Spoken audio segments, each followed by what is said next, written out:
Okay, there's going to be a review of the Chris Benoit story. It's actually called Hard Knocks.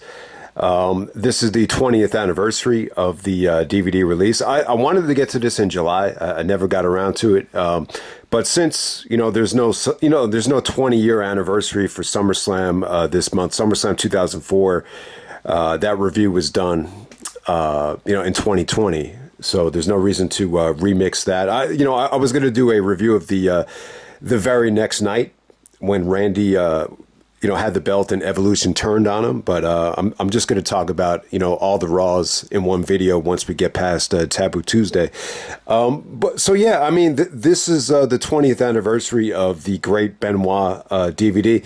And listen, I understand that there's going to be somewhat of a negative reaction with some people. And just to give you an example, my brother was actually at my house yesterday, and, he was talking to me about how, he misses the days of DVDs. He's burned out from social media and the internet. And he asked me if I had an extra DVD player. And I said, yeah. And then I had the Benoit DVD out. I was like, how would you like to take this with you?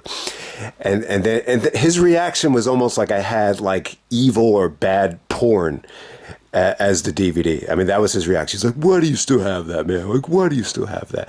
And then I kind of gave him a lesson. I just kind of explained to him why I still watch Benoit matches. He would be the extreme opposite. Like, he did not take the Benoit shit well. Like, he totally just, has a difficult time, watching anything Benoit related. But hey, I'll explain it one last time at the end of the video if you want to hear it. So I understand there's going to be a negative reaction to this with some people, but hey, this is the Chris Benoit story, the DVD. It's about an hour and a half in terms of the documentary. I thought the documentary was good. I mean, it could have been better. I think once Benoit's career was over, I think there's certain things about it that could have been better. But for that time, the documentary was good. And in terms of the matches, you got matches from New Japan, ECW, WCW, WWE. It's very, very well-rounded in terms of adding everything from Benoit's career. I mean, Mexico is the one area that you wish they could have had some more footage of. They didn't really have a lot, especially in terms of matches there. But, you can't argue with the New Japan stuff. I mean, it's really, really, really cool. But let's just focus quickly on the documentary first. All right, so the early years, they have all these baby pictures of Chris Benoit when he was a kid, interviews from his father, mother, aunt, and his sister. So you get to see a lot of the Benoit family. They just seem like a really, down to earth, friendly Canadian family. I think Benoit was actually born in Montreal. They didn't go into that, but obviously the family made its way to Edmonton. Interesting part about the early days. Benoit was actually given a weight set, for Christmas one year. And, they just showed, him lifting weights as a kid and developing muscles. And a lot of his friends, couldn't keep up with him and they quit.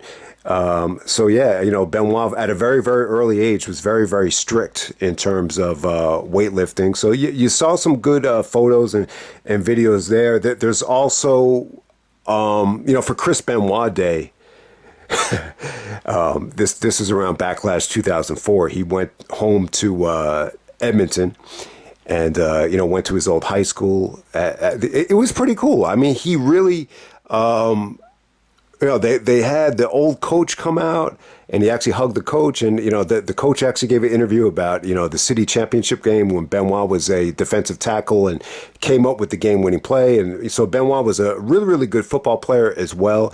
Benoit really didn't talk about whether, he wanted to pursue football or, how passionate he was about football. He just said that, as soon as he saw wrestling, like he was just totally obsessed with it. Like him and his friend just, went early to some of the, local wrestling matches that took place. And, they would offer to sweep floors and, set up chairs and, do stuff like that.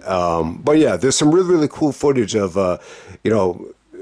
some of Benoit's older teachers, talking about, cutting Benoit slack for, letting him lift weights. You could actually see pictures or video of him, in his old, weight room at the high school. And, he's actually doing like arm wrestling with some of the kids.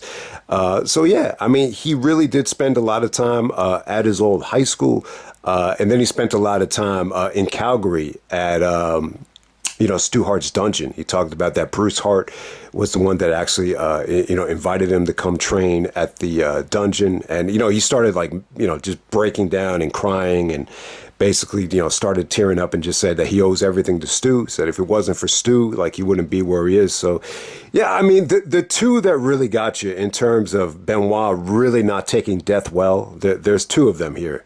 The first one, for him to be crying over Stu, I mean, Stu made it to like, I don't even know, like 95, it might have been even more than that. He passed away in 2003, as we all know. And then, they spent a lot of time talking about Owen. They didn't have any footage of Benoit and Owen together, but, later on in the documentary, he starts tearing up and breaking down, really crying very, very hard over Owen Hart.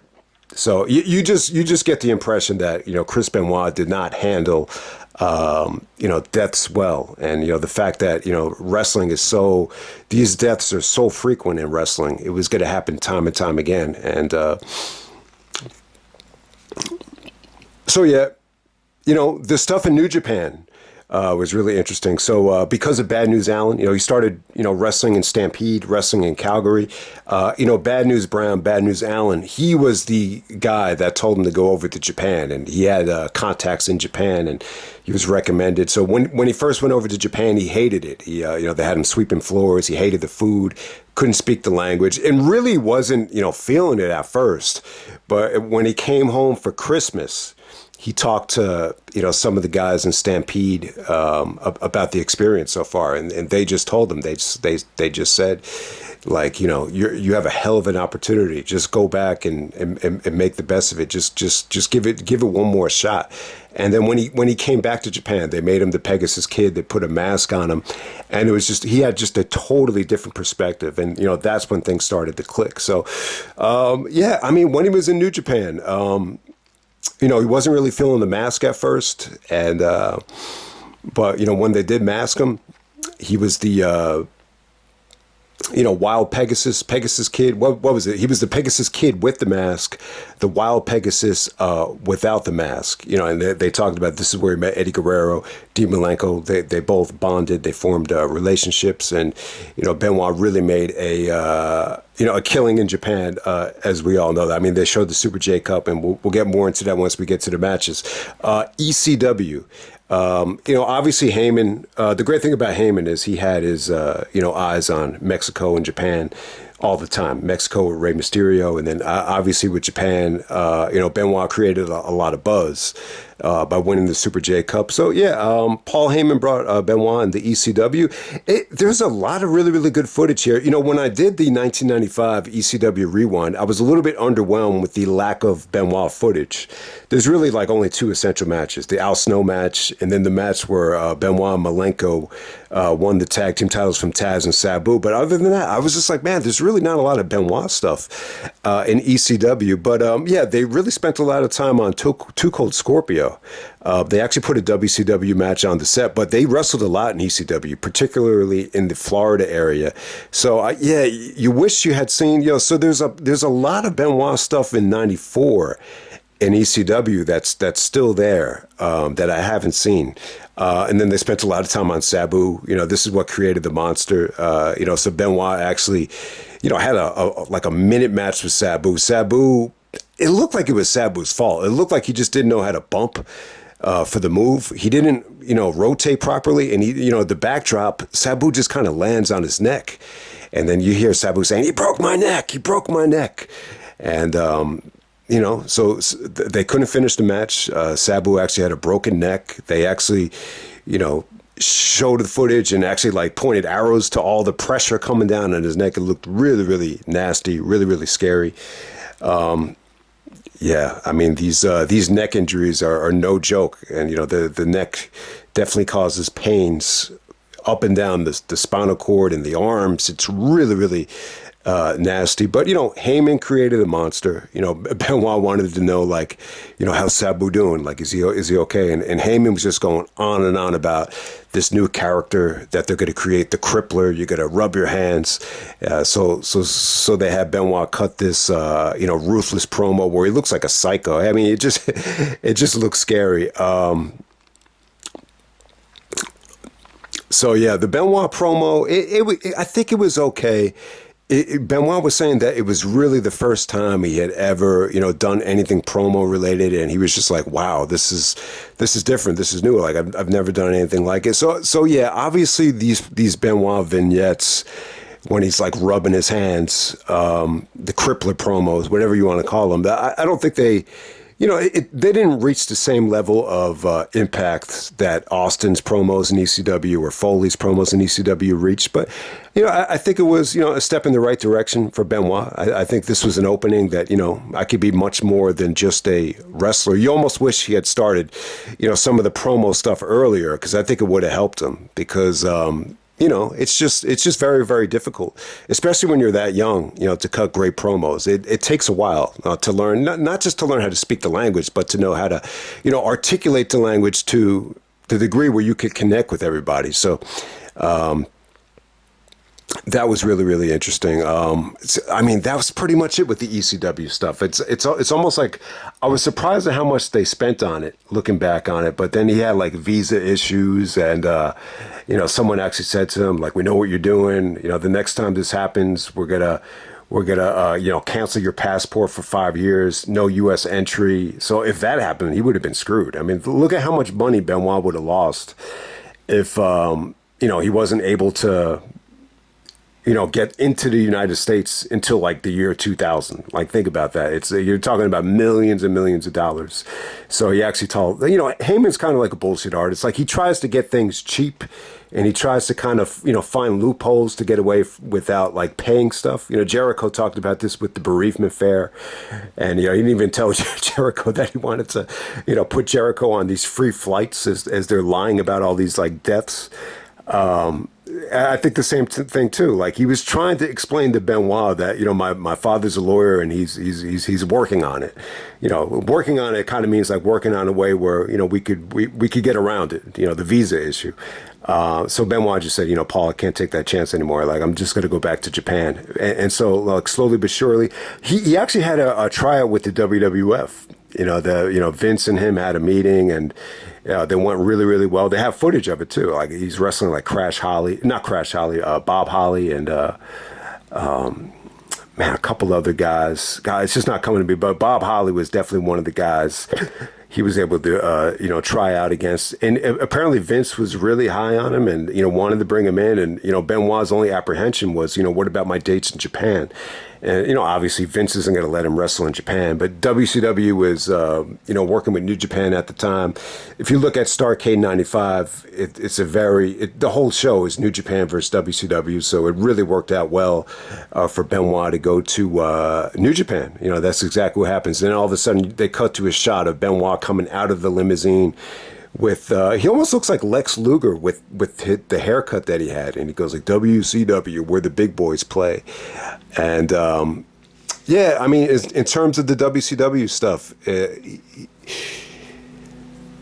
he was really, really happy at first, but then, when they started to cut the New Japan dates and became exclusive to WCW, that's when he started to get a little bit, irritated of the politics. They spent a lot of time talking about how, the politics were definitely an uphill battle, the Kevin Sullivan stuff. So yeah, they showed some of the promos and some of the tension between him and Kevin Sullivan, and obviously some of the matches and the brawls that they would have. He was still very hesitant to explain exactly what happened. They show not a clip, but they show an image of Benoit and Nancy kind of like, together as a couple. And Benoit's basically saying, I don't want to tell this whole story about Kevin Sullivan. There's things that I want to explain to my sons. He actually mentioned, I have kids with my previous marriage. You never got to learn anything about Benoit's first wife, exactly what happened, what went wrong. So I was thinking, I was like, man, you never really heard anything about, how did Benoit get divorced? Was he cheating and then sleeping with Nancy? Apparently Kevin Sullivan, booked Nancy to be with the Horsemen. And then I think they started, dating for real after what was just supposed to be, for show. So I think it has something to do with that. But, the bottom line is Sullivan kind of put Benoit in, positions where Benoit felt like he was being taken advantage of, and awkward situations, and then this was a real life feud that actually played out on television. But he did say that Sullivan was always professional with him. They had a very mutual agreement to be very, very stiff with each other, and that's exactly what happened there. So their match is a little bit crazy, as we all know. What else did they really talk about here from WCW? They focus a lot on the best of 7 series with Booker T. We'll definitely talk more about that later. And then they touched on Owen's death. Benoit started. I didn't think he was even going to get through the documentary.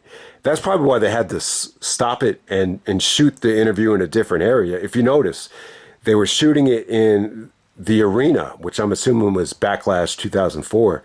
Or maybe in Calgary for the very, very next Raw. And then you notice they switched the scenery. And I'm assuming that he had such a breakdown about Owen that they had to stop it. But, and then we transitioned to the Benoit and Bret Hart match from Nitro. Bret actually picked Benoit to wrestle the match. Benoit had a great relationship with Owen. That was a little bit more...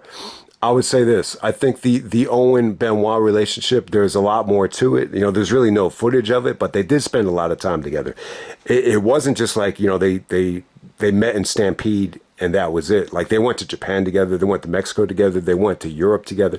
They spent a lot of time together. And, they probably spent a lot of time together when, Owen, even after he debuted, as... as Owen Hart, in the WWF. Because, Owen was going back and forth, I believe, from like 89 to 92 or whatever the case may be. So, they actually put the belt on Benoit at Sold Out 2000. He actually defeated Psycho Sid. And we'll talk a little bit more about that later. But, at the time, he just, wanted to get out. He just really, really felt like...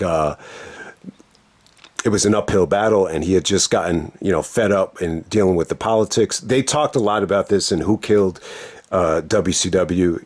Russo, kind of getting demoted, them kind of, asking Russo, would you be willing to take more of a collaborative effort with the booking, and Russo, not being on board with it. That's what ultimately led to, Benoit not, wanting to, stay in WCW. But I'll talk more about the finish later.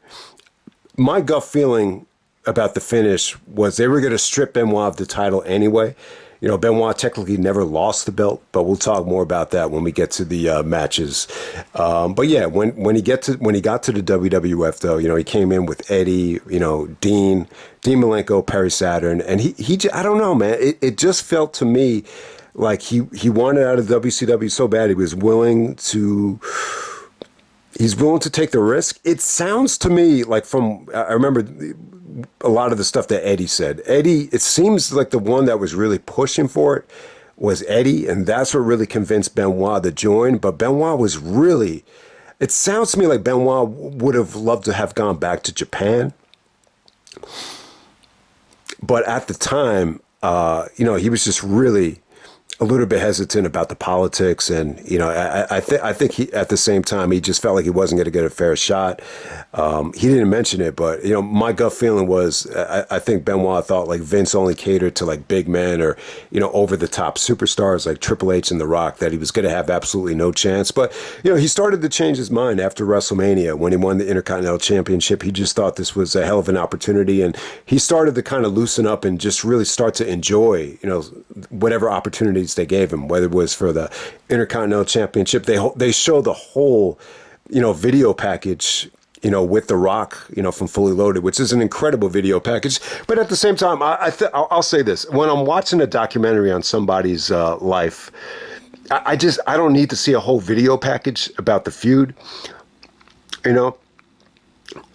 I think there's other ways that you could tell the story without actually doing that. I think it's a little bit lazy. It's an awesome video package. And what it did was it really showed you how, great, the stuff with Benoit and The Rock was. He was very, very curious, whether The Rock was going to be able to go with him. He was a little bit, he always had it in the back of his mind, like he's such a big star. He's so good on the mic, the way he draws people in, but can he go? And he was just really pleasantly surprised with how, intense The Rock was and how willing The Rock was to, go above and beyond and making the feud great and the matches work. I mean, their matches were wars. And, he told the story of all his friends were calling him up and congratulating him about winning the championship. And, when then Foley came out and took it away from him and it was, he didn't see a disqualification, then they restarted the match and everybody called him back and said, oh, we're sorry. We didn't know. We didn't know that they took the belt away from you. So it was actually pretty funny, when you look back on it. I will say this, though. I think with the WWF portion of the documentary, they could have spent, the one guy that they could have spent more time on is Jericho. Jericho is actually here.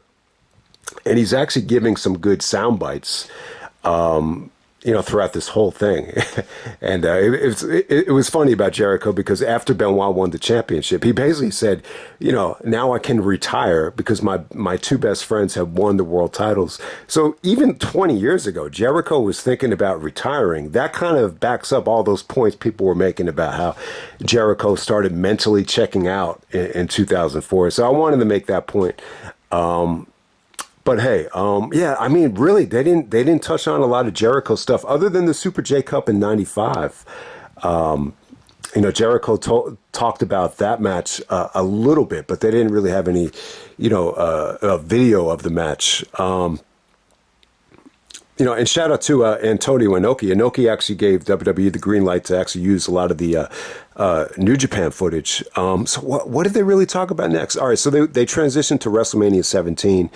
Benoit was just talking about what an honor it was to go up against Kurt with the amateur background and, the mat wrestling. And he just felt like that match was so different and they were able to make it work. I mean, it really is. I love, some of the editing of the WrestleMania 17 match, just some of the amateur wrestling, the takedowns. It just looks so legit and it looks like such an awesome match. Even if you're just kind of looking at clips of it, if you're not a fan, it's a great match to show people that know nothing about the business because it's just like, holy shit, this looks like the real deal. These are guys that know how to get down and dirty and transition on the mat like Benoit and Angle did. I thought that came off great.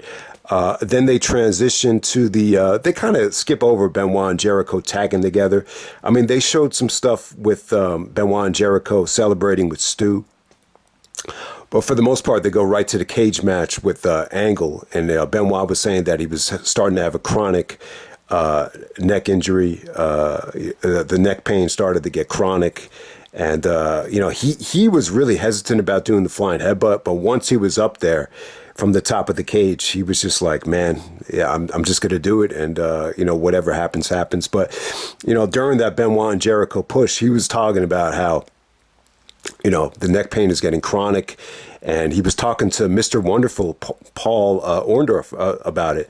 And really, really depressing. And it scared the shit out of me because I'm going through some issues with, neck pain, shoulder pain, which is kind of transitioned to the arm. I just having such a tough time with the arm pain. It's probably like a nerve impingement from lifting weights or whatever. And, Mr. Wonderful's arm completely atrophied. Like they actually show footage of it. It just looks like his arm, just dissipated. It really is scary to look at. And that's what would happen if you don't get the neck, surgically, repaired. So, after King of the Ring, they showed, Benoit getting suplex from Jericho and being written off of TV. And, he decided to get the neck surgery. And then they show the comeback in Edmonton, which was huge. I mean, it got a great ovation to actually show him taking down Austin. They could have spent a little bit more time, on that big return in terms of like storylines and stuff like that. And actually, they didn't really spend any time on Austin. I mean, they showed some of the King of the Ring match and some of the, heel turn on Austin, but it's not like they actually went into depth about it. So that was interesting. And then, just a collage of, Benoit just looking better than ever in late 2002 and 2003. And, he just started to get excited again after he got cleared, started, training again, weightlifting, running, getting back in the treadmill. He was just very, very rejuvenated. So they spent time on that. Then they show the Royal Rumble 2003, him and Kurt. They show clips of that. They show the whole standing ovation. The standing ovation comes off to me like it's one of the best, if not the best standing ovation anyone's ever got in terms of a reaction. I mean, can anybody think of a better standing ovation than Benoit got at Royal Rumble 2003? It's really, really tough. I really don't know if you can. And then they transition to Royal Rumble 2004. They show Heyman, talking down to Benoit, telling him he's going to be number one. And he's really like yelling at him. And then Benoit, starts yelling back at him and, threatening to break, Heyman's fingers. And Heyman looks like he wants to cry. So they show that footage. Then they show footage of him winning the Royal Rumble. I mean, really not much interesting to say about it. He did say that he had to work really, really, really, really hard to win the Rumble. His mouth was all dry. He got cotton mouth and, was almost passing out from just how, grueling the whole match was to be out there for 62 minutes. And then Austin came out to celebrate with him. And he actually mentioned that was the first beer he had ever had. So that's really, really interesting because when you go to the crime scene with Benoit, you'll notice about all the empty beer cans. So, maybe alcohol and maybe drinking, played a huge part in what happened, because apparently Benoit was never drinking until this, Royal Rumble match with Austin. Yeah, I'm just curious as to when the drinking habit became a problem. I'd just be curious to know about that. And then they just transitioned to some of the WrestleMania 20 stuff, the promo, the next night on Raw where he challenges Triple H and Shawn Michaels. Then they show, the video package leading up to WrestleMania 20. And just really nothing much to say about it. Just really kind of paralleling his Rumble victory, the Shawn's Rumble victory, and, all the accomplishments that Triple H and Shawn had. And, they just showed the WrestleMania 20 clips of that match right there. And then they show Eddie coming out. Eddie gave some great sound bites about how hard Chris worked, to get to that point. So that was really, really interesting. He just said, I was there I saw how hard Benoit worked firsthand. So nobody appreciated it more than me. So just the interactions between Eddie and Benoit, like that whole part, came off really, really, really well. And then obviously they're going to show, the family there. Nancy was there, the father was there, the kids are there. They show them celebrating. They show Benoit celebrating with Dean Malenko. He actually told Dean Malenko, he said, "You were a part of that." And it made Dean Malenko feel really, really, really special. So that's pretty much it, man. That's the end of the documentary. I would say that it was pretty well done, for that time. There's really not much to say about it in terms of anything else. But in terms of like Benoit's state of mind, his demeanor and everything, he came across like he was, a pretty good guy here. He seemed mentally sane. He was actually funny at certain parts of the video, especially when he was talking about, the Paul Heyman stuff. And, he just really, really seemed, like a good guy at that time.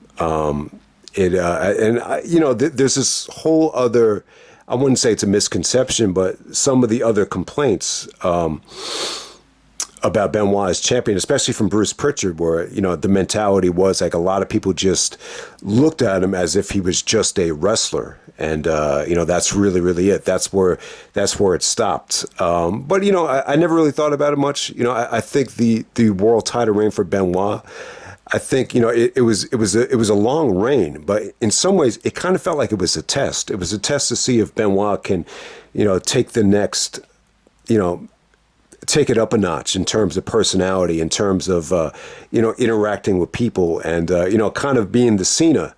Cena's very good at that. The Miz is very good at that. They, kind of look at, kind of evaluate how well does he do, doing the other things like the Chris Benoit Day, the media day, press conferences, interacting with the fans, going on interviews. And you have to wonder, did Benoit not enjoy this? Did he hate being champion? I don't know if Benoit ever articulated how happy he was. From what I saw, I remember the interview we did with Michael Landsberg, and he did a lot of talk shows as well. I think he came off pretty good there. But the question I have is, was he happy, and was WWE happy with the job that he did? I would say, we'll get to some of the matches later, but I would say definitely on commentary. I'm not going to blame it all on him, but I was a little bit disappointed in Benoit's demeanor, a little bit on commentary, but I wouldn't put the blame all on him. But we'll just wrap it up right there in terms of the documentary. That's pretty much the end of it. They actually have like a Benoit video tribute with the song that actually aired on Raw. I thought that came off great too. So yeah, this is, for 2004 standards, I think it's a really, really good documentary. It pretty much captures everything in terms of, I think that's the best thing about this whole set is it felt like it was really trying to cater to, fans of just wrestling, not just WWE fans. It's probably one of the more, non-WWE. It probably is. It's probably the best, like non-WWE release I think WWE's ever done, which in terms of trying to cater to, fans all around the world, or fans that like just more than WWE, if that makes any sense. Okay, and on to the matches. For as good as the documentary was, I think the coolest part about this set is, the New Japan matches. They have 3 of them on here. We have alternate commentary from Michael Cole and Taz, and then we get alternate commentary from Dean Malenko, Chris Benoit, and Todd Grisham as well. And it's just really, really cool to see Benoit, comment on his, days in Japan. Obviously, eventually he loved working in Japan, the more and more he got comfortable there. You notice this about Benoit too in Japan, like he wasn't as ripped and as muscular, as he was in, ECW, WCW even. I think when he got to America, I think he felt a lot of pressure to, really stand out in terms of the look. His look was a little bit bland, I think, especially like in the WCW match in '93 with Scorpio.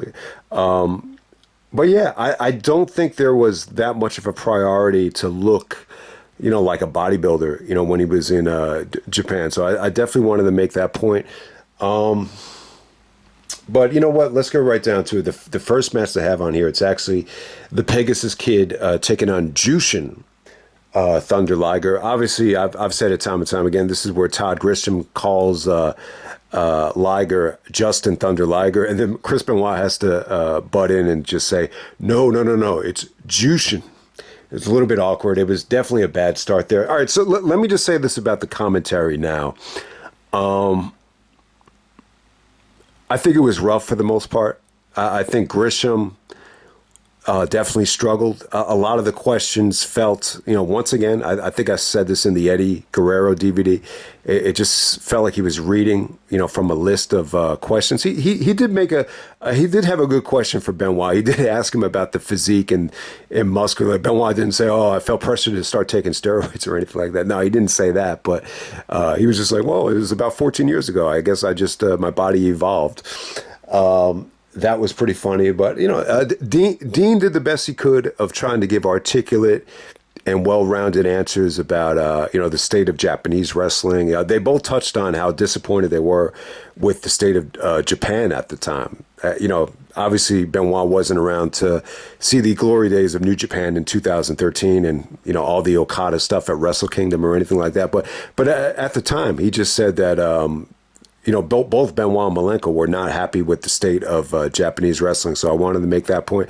But yeah, I mean, I think it was okay for the most part. It did seem like, from Benoit's perspective, it did seem like he could have been a little bit more, articulate is not the word I'm looking for, but he could have been a little bit more. It came off to me like he just wanted to watch the match and just, enjoy the matches and just stop talking.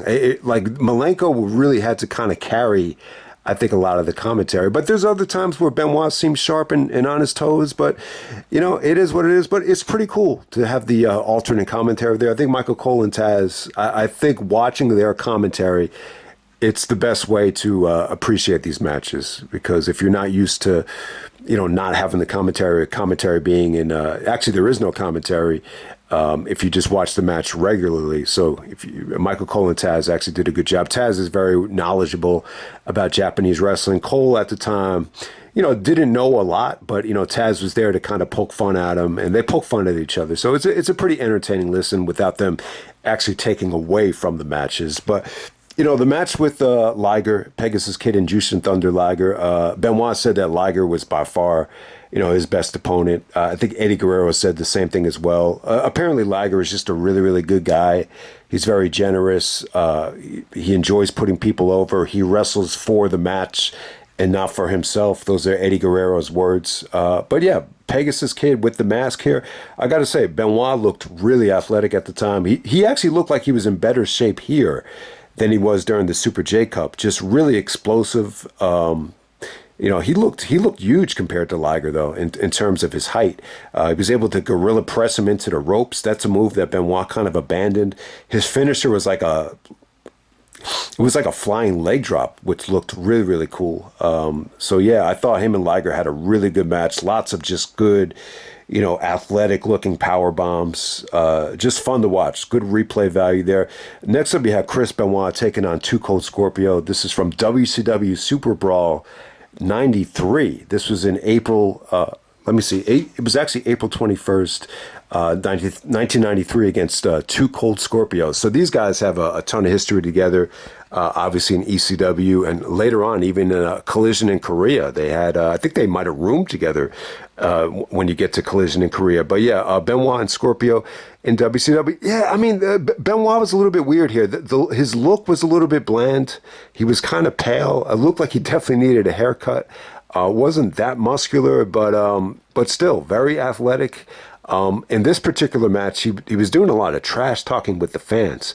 But yeah, I mean, you get the point. Really athletic stuff. He was still using a lot of the, some of the Pegasus Kid, moveset with the leg drop and just the fluidity of his moves. Scorpio looked really athletic. Everything was on the money from Scorpio. This is a very, fun match to watch, especially for that time. So, in 93, though, this definitely does feel like a downtime for WCW. But, considering that, I think the crowd was pretty good here. But, the conception is, or the perception is, that in WCW 93 was very depressing. Poor lighting, poor production values, poor attendance. But, this is still a nice little fun match. I'm not sure if, I'm not sure how much WCW stuff there is of Benoit in 93, but it does feel like WCW was, starting to work with New Japan a little bit in 93. So it just has me curious about how much Benoit stuff is actually out there before he actually came in legitimately in 95. But we're going to transition to Chris Benoit and Eddie Guerrero. This is actually the Wild Pegasus. So Benoit is unmasked here, and he takes on Black Tiger, Eddie Guerrero. I believe Eddie Guerrero is actually the second edition of the Black Tiger. This is the Super J Cup semifinals, April 16th, 1994. So yeah, this is where Benoit actually met Eddie for the first time, and you could tell they really, really bonded. When Benoit won this tournament, the first guy to congratulate him and come up to him was Eddie. So they definitely hit it off together. The chemistry was just insane here. I really, really enjoyed the match. I think it was good. Eddie just busted out some really, really, awesome stuff here. I mean, his leg scissors, his hurricanranas, the way he used the ropes was just breathtaking stuff. I think the finish is pretty cool too. Eddie actually did the hurricanrana off the top rope, and he was going for looked like he was going for a crossbody, not a frog splash.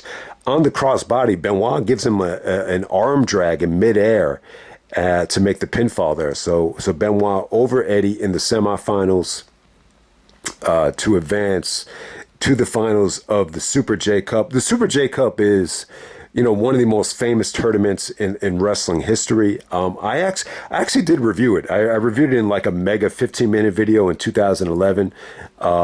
If you see it, it says Super J Cup, Benoit in Japan, Kenta in Dragon Gate, Misawa Kabashi. I think there's a Noah show. It's like there's like 10 different Japanese shows crammed into one 15-minute video. So yeah, you know what? Maybe down the road I'll revisit Super J Cup 94 again. There is a lot of people that just think it's a great show for that time, and some of the stuff hasn't aged well. I was really, really happy with the way Benoit's matches held up in the Super J Cup tournament. And then we're going to move on to the Great Sasuke match. Benoit was actually pronouncing it as the Great Suzuki. But however you want to pronounce it, Great Sasuke, Great Suzuki, obviously he would actually come over to the States for Barely Legal. So most people do know who the Great Sasuke is. This is the finals of the Super J Cup tournament. I think it's a great match. This is definitely, I would definitely say this is a 5-star match. I would change my rating on it. I think for that time, it was, beautiful stuff. I mean, you got to keep in mind, too, if you can buy into some of these finishes, and the fans did, too. Like Benoit at the time, his finish was, a dragon suplex bridge, and Sasuke kicked out of that. He kicked out of a German bridge. So those got great reactions. Sasuke just did some incredible, suplexes out of the ring. He did the Sasuke special. He does this beautiful missile drop kick onto the outside, which looks sweet as hell. I mean, how many people have done that? A missile drop kick, not in the ring, but onto the outside of the ring. It looks sweet as hell. It looks safe too. Like the matting looked pretty strong enough to be able to do that. But yeah, Benoit ends up winning this thing with a gut wrench suplex off the top rope. So yeah, I mean, if you want to argue that this is one of Benoit's best moments, it's definitely his best moment in Japan, I think. Has Benoit... So if anyone out there is listening that's a huge Benoit fan, can you name another Benoit match besides this Great Sasuke match that's in contention for Benoit's best match in Japan? Surprisingly, man, I mean, you would think I would know it, but... I really don't have a lot of Benoit stuff from Japan. I think I have one compilation, but I think a lot of those matches are clipped. So yeah, I mean, he did say his best opponent was Liger, so I would imagine some of the stuff with Liger would definitely be in that in consideration as well. I know he has some really, really good matches with Koji Kanemoto as well. But we're going to transition to the ECW stuff here. So we have Chris Benoit versus Sabu. This is from November to Remember, November 5th, 1994. The match is only about a minute. It's a damn shame. Benoit gives Sabu like a backdrop, and Sabu just doesn't rotate properly, and he breaks his neck, and that's where the monster was born. I don't even know why they put this on here. It's only a minute long. Whatever they showed in the documentary, it's pretty much just as long as the actual match. But I guess they were just kind of running out of time. So yeah, that kind of reminds me. We never really got a Benoit anthology, like a 3-disc set with all of his essential matches on it. Like, there's so many matches that are missing here that I say to myself, man, like the Triple H match from No Mercy, there's not one Jericho match here. There's so many Benoit and Angle matches. I mean, there's tag matches you could have put on here. There's so much great stuff. I mean, I've made countless, Benoit compilations on my own. But yeah, I mean, it really, really, really, really would have been interesting to see just a match, like 3 or 4 disc set of his best stuff, all of his essential stuff just on one set. But sadly, we'll never get to see that. I'm sure if he didn't do what he did, I'm sure he would have gotten another release like Eddie Guerrero did in 2008 or 2009 or whatever, when DVDs were still, making money for the company. Next up, we have Chris Benoit taking on Al Snow. This is from ECW Double Tables, February 4th, 1995. This was good. This is a great Chris Benoit match. If you notice, Benoit's physique looks a little bit more, muscular. He looks tan here. He looks totally different. It looks a little bit more vicious. They did touch on in the documentary, I would assume Benoit was probably going to feud with Shane Douglas eventually. They actually had Benoit, Malenko, and Shane Douglas in a stable called the Triple Threat. And, Benoit was actually doing some really, really good promos at that time with Shane Douglas. So you almost say to yourself, man, that Triple Threat stable was pretty damn cool, but there's just not a lot of time with it. I got to say, Al Snow looked good here. Benoit's actually mocking the fans. He's like, is this the best the United States has to offer? But I got to give Al Snow credit. I enjoyed this match a lot more than Al Snow's match with RVD. I just don't think that match flowed well. Yeah, that Hardcore Heaven review, Jesus Christ. That might have been a mistake looking back on it. It's fine. I hate doing negative reviews, but it didn't really necessarily mean that, like, oh man, I'm not a ECW fan just because it's a bad review. Like, not every show is going to be great. So, the fact, I was just a little bit surprised that ECW's second pay-per-view was so lackluster. I just think there's this conception that, the second pay-per-view needs to, still have that sense of urgency. But, the match with Benoit and Al Snow, a lot better than the RVD match. Al Snow looked good here, man. Some of the springboard drop kicks came out of nowhere. He actually busted out a wheelbarrow suplex. Snow looked great, but Benoit was just on another level, just suplexing the crap out of Al Snow. Joey Styles lost his mind on how good Benoit was here. He's like, is there anything this man can't do? So it's well documented. I've talked about this match a lot. 1995 ECW Rewind. This is definitely one of the best ECW matches of 95. Definitely, from what I've seen, Benoit's best singles match. The Scorpio matches, I got to check those out as well. It's a shame that Benoit and Sabu didn't get to complete their match, because goddamn, what a combination that would have been. But the silver lining was, Benoit was able to work on promos. Heyman was able to create a monster. It's a shame that the visa issues didn't work out. But seriously, I don't know how much longer Heyman would have been able to afford Benoit. But if he was still allowed to go back and forth to Japan, the biggest what if is, how long does Benoit stay in WCW or ECW? How long does he really stay?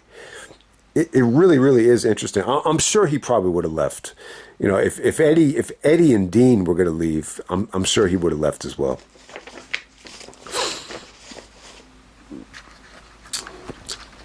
Okay, moving on to Disc 2. We got Chris Benoit taking on Eddie Guerrero.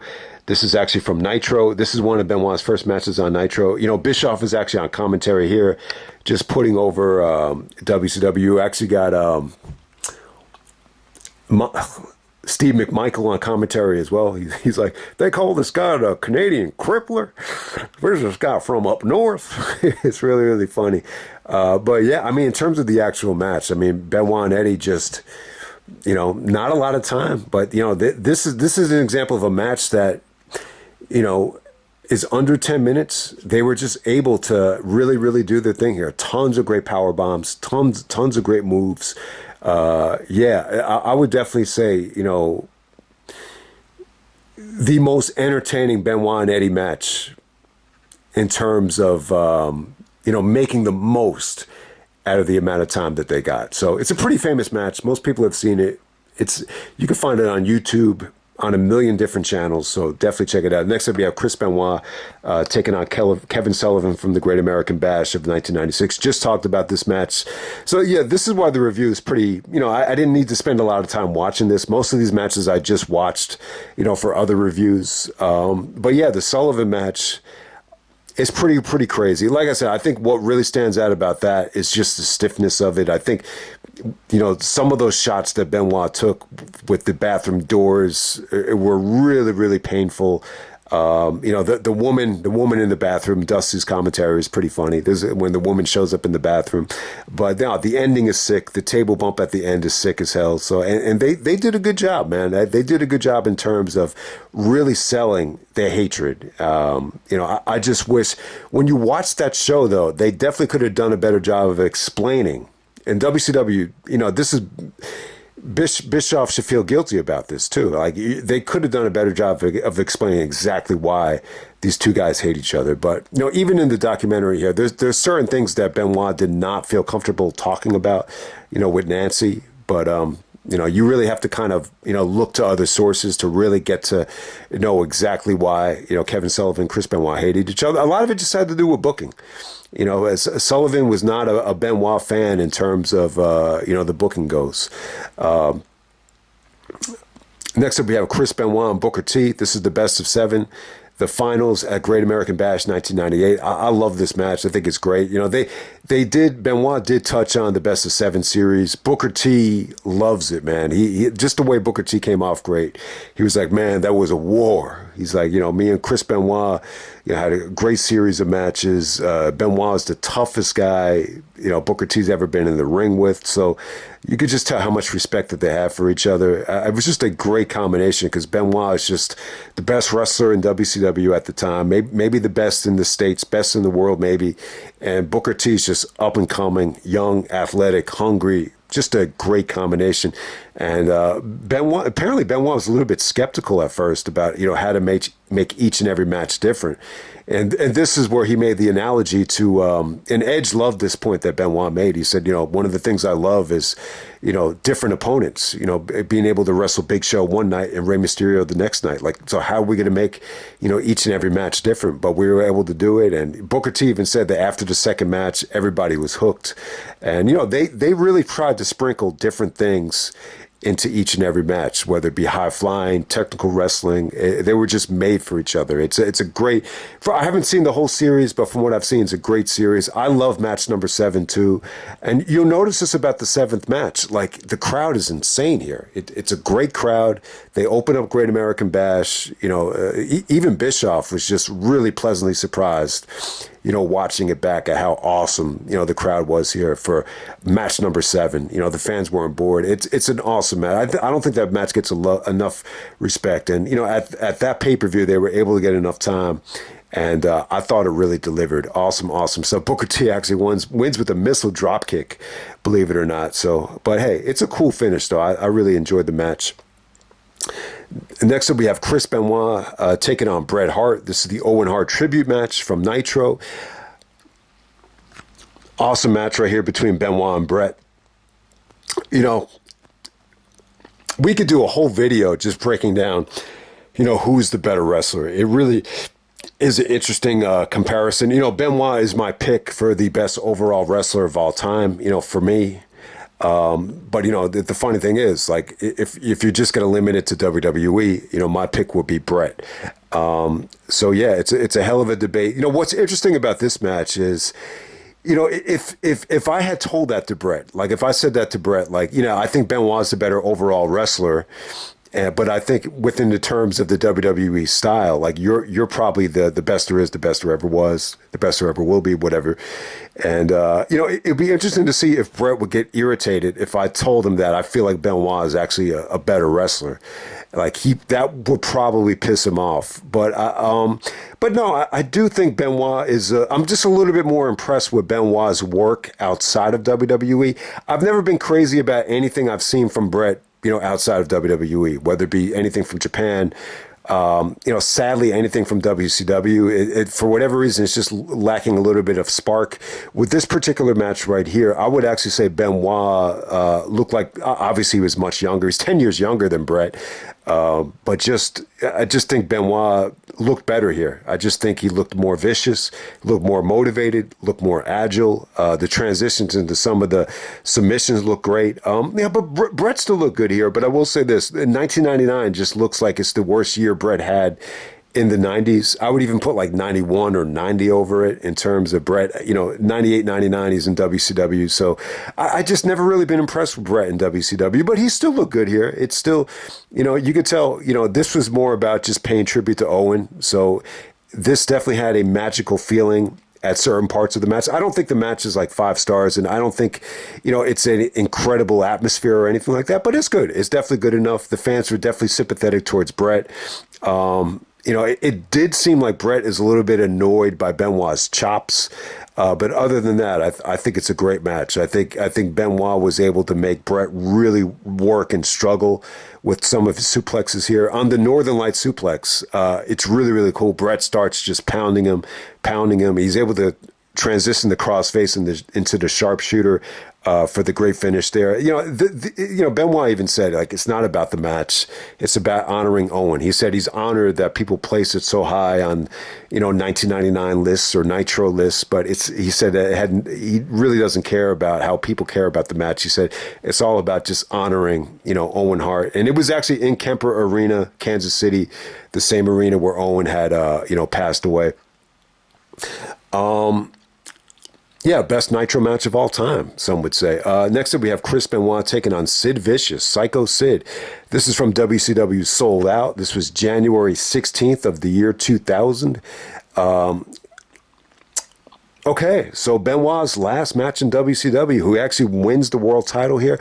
Yeah, I mean, I think he carried Sid to a great match. It's really, really good. We've seen Shawn work really, really well with Sid. Benoit, this is definitely one of the best matches I've seen Sid have. Some of the fans were still on Sid's side here. There's this one guy at ringside. He's like, come on, Sid. Come on, Sid. Kick his ass, Sid. So for whatever reason, Sid always connected with, some of the casual male fans, no matter what era it is, Attitude Era, any era, ECW era. And, but, Benoit wrestled a very, very smart match. He was trying to leg drop Sid, take apart his knees. And, Benoit really dominated a lot of the match. And it was good. It was very fluid. I did not mind it. I think Sid looked good whenever it was time to hit a nice big power chokeslam or big move. Benoit wrestled a really, really smart match. And it's funny, too. Able to take Sid off of his feet a couple of times when he made the symbol for the headbutt. Man, there's this woman by the ramp that looked like she really wanted to have sex with him. Like, she just gave like this really, really, genuine like smile. So there's all these like WCW superstars, wrestlers, by the Titantron area. I'm not sure why they did that, but they were all, maybe they wanted to see Benoit win the belt. I have no idea. Maybe if some WCW diehard fan could explain why they were out there, that would be pretty interesting. But, if you notice here about the finishes, Sid actually choke slams Benoit. And Benoit gets his foot underneath the rope. Referee sees it. And then all of a sudden, Benoit is able to take advantage of Sid exposing the arm, locks in the crossface. Sid is actually underneath the ropes with his legs.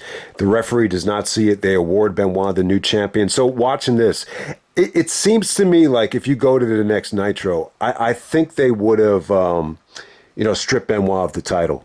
I think they probably would have. We've seen Kurt beat, Austin by submission, very similar to that.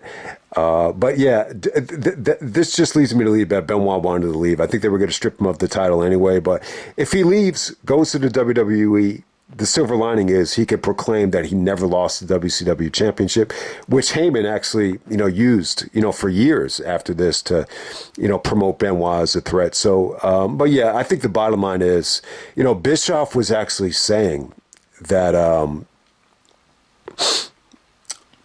he was actually at a bar the night when the Radicals debuted on television, and when he saw that, he said to his wife, how much you bet they're going to ask me to come back now? Because part of the reason they left was because Russo, decided to stop booking. They asked Russo to collaborate, and Russo said, if I'm not booking, I'm not coming to work. So that's what was going on there. And I think Kevin Sullivan, took over the booking, and Benoit just felt like he didn't want to get back in that mix with Kevin Sullivan as the booker. So that's one of the reasons they left, along with Eddie. All those guys just wanted to leave anyway. They wanted to have the opportunity in WWF. And I think Russo was really, it's funny, Russo is more of an anti, wrestler. When you think about it with the storylines and everything like that. But it's funny, like Benoit had such bad blood with Kevin Sullivan that, I think he was really, really willing to give Russo a chance. But I really don't know if Benoit and Russo could have really coexisted. That really would have been interesting. That's a really, really interesting what if. Okay, next up we have Chris Benoit taking on William Regal. This is the Brian Pillman tribute show from May 26th of the year 2000. So yeah, just to refresh everyone's memory, Benoit is still Intercontinental Champion, I believe. and this is the week after Judgment Day of 2000. So I'm asking myself, why is Brian Pillman and Benoit related here? You know, they were part of the Four Horsemen. You know, they did touch on the Four Horsemen in the WCW portion of the documentary. You know, Benoit was very honored to be a horseman. Obviously, he was a good addition to it. You know, Flair even said that he brought, you know, charisma, you know, a wrestler, integrity. And, you know, Benoit just said that he was honored, but at the same time, Flair just said that we were told time and time again that the Horseman was a thing of the past, even though everybody's holding up the Four Horsemen signals. So, yeah, and Pillman was the one that introduced Benoit to actually being the Horseman. So, yeah, the bottom line is Pillman and Benoit have history there. I don't know if they've ever wrestled each other, but William Regal is taking on Benoit here. Jesus Christ, man, this is an awesome match. My biggest complaint about this match is the video quality is not great. It almost looks like ECW fan cam, camcorder footage. It's, you know, I just wish this was, you know, better production values here. I got to say, though, Michael Cole, and it's actually Tom Pritchard, Bruce's brother, did a commentary here. Yeah, very passionate. He was really into the match. He was just like, you know, it's about the feel, it's about the look. Like, can you feel it? This is real passion. It's, you know, they're not out there trying to be entertainers. It was really, really weird because Bruce is really more of a sports entertainment guy, but the way Tom was coming off here, it's almost like he was like a wrestling coach with the, you know, just kind of promoting like real technical wrestling. But hey, you know, the bottom line is Benoit and Regal were made for each other. For some reason, Benoit just brings out the best in Regal here. This was bloody. You got to see them throw headbutts to each other. You get to see Regal retaliate to Benoit's stiffness by just throwing knees. The transitions into some of Benoit's Germans and dragon suplexes, came off great. I mean, you know, it's about 12 minutes. It's really, really, really good stuff. I will say this, though. When I saw the Velocity match, I saw it in a hotel room on, freshman orientation in 2005. And I don't know, man, that really blew me away. I just was not expecting, you know, Benoit and Regal to have such a classic on that Velocity. And so that has like your WWE production values and everything there. They also had another good match at No Mercy. But, you know, this is, a lot of people think this is their best match. You know, I think Chase actually told me, like, you know, have you seen the Brian Pillman tribute show? And obviously most people have seen this because it's on Benoit's DVD. So it's here for everybody to see. It's great stuff. It just shows you how good Regal could be if he's in there with the right guy. Great stuff. Just even the ending is great too, how Regal just taps as soon as Benoit locks in the crossface. So great stuff there. They also put on Chris Benoit versus Kurt Angle. This is the cage match from June 11, 2001 from Monday Night Raw. You got Austin doing commentary. I mean, it was great stuff. As we all know, I've talked about the match on multiple occasions now. But yeah, it's just got a lot of replay value for a cage match. It's just very, very entertaining. There's just some incredible bumps here. Benoit's German suplex off the top rope to Angle, where Angle almost breaks his neck. I got to say, you know, Austin sold it really well. Austin just looked annoyed by that bump. And then Heyman knew what he was doing. He sold it well. He knew that Austin had the broken neck. And, just Heyman's commentary there and his facial reaction to the German off the top rope came off great. You know, Kurt's moonsault came off great. Benoit does the flying headbutt, knowing he has to get neck surgery. So credit to Benoit right there. You know, he did a lot of questionable stuff in the ring that he probably shouldn't have done. And, you know, I think that will be one of them as well. But yeah, I mean, just the story of the match is that Austin did a really, really good job of expressing his hate, you know, for Benoit. I hate the little snaggletooth bastard, or I hate those knife-edge chops. So Austin was funny as hell, trying to coach Kurt Angle for what Austin believed was poor ring psychology throughout the whole match. But it's really, really cool. One of my favorite bumps of the match is when, Benoit actually does 9 German suplexes here. So it's only one short of the 10 that he gave Austin. But, you know, there's one sequence here where Benoit's trying to escape. Angle tries to jump on him. Benoit gets out of the way and hits him with like 3 more German suplexes. I think the total ended up being 9. It was 6 and then 9. Then they show Benoit versus Angle from the Royal Rumble. I didn't even need to watch this back.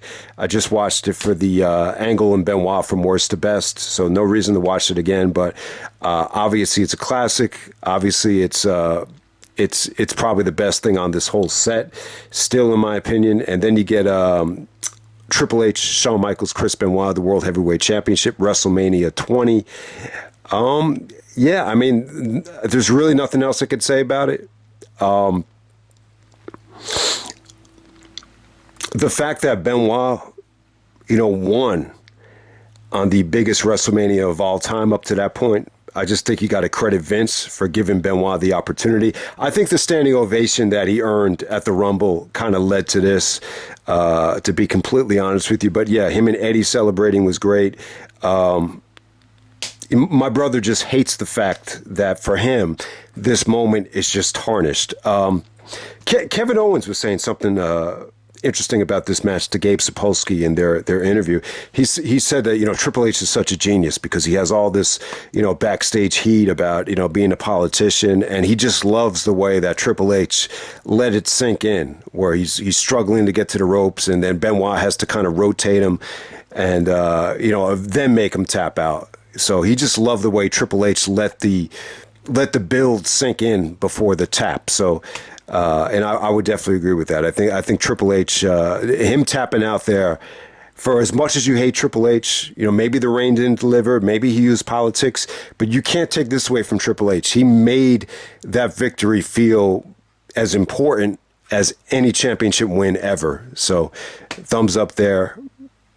For all the criticism that Triple H got when Bischoff gave him the belt, look at what it culminated to. So there we go with that. There's also, and I didn't even watch these back, but I've seen them so many times. This is the neck injury, July 2nd, 2001 from Raw.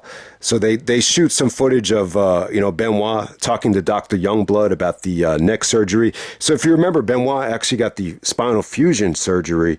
Over time that deteriorates and you have to have more neck surgery, which is why Kurt was so glad that he didn't get the, fusion surgery. But yeah, because Benoit got the surgery, the interesting thing about this is you never heard it again from Benoit about how his neck was doing. I'm assuming it just wasn't doing very well. And maybe that played into, everything that transpired. I mean, who knows how badly his neck was hurting him. I'm sure it was. It's crazy. The Crossface collection, there's a collage of, different variations and angles where you could get the crossface on. Big Show gets you up for the choke slam. You could get the crossface on that way. Really, really cool stuff there. It's just really, really good. Especially I remember, I didn't even watch this back, but I do remember the part about how you can hit the crossface from either side by immobilizing the arm, whether you're in midair, whether you're from the ground. Yeah, the key is to seeing somebody's arm exposed and then you lock in the crossface. And then the very last thing, he was on the cover of Raw magazine in April of 2004. I think he's actually like in a meat house, doing the Rocky thing, chopping away at the meat. I remember him saying he was freezing his ass off in the, because these meat.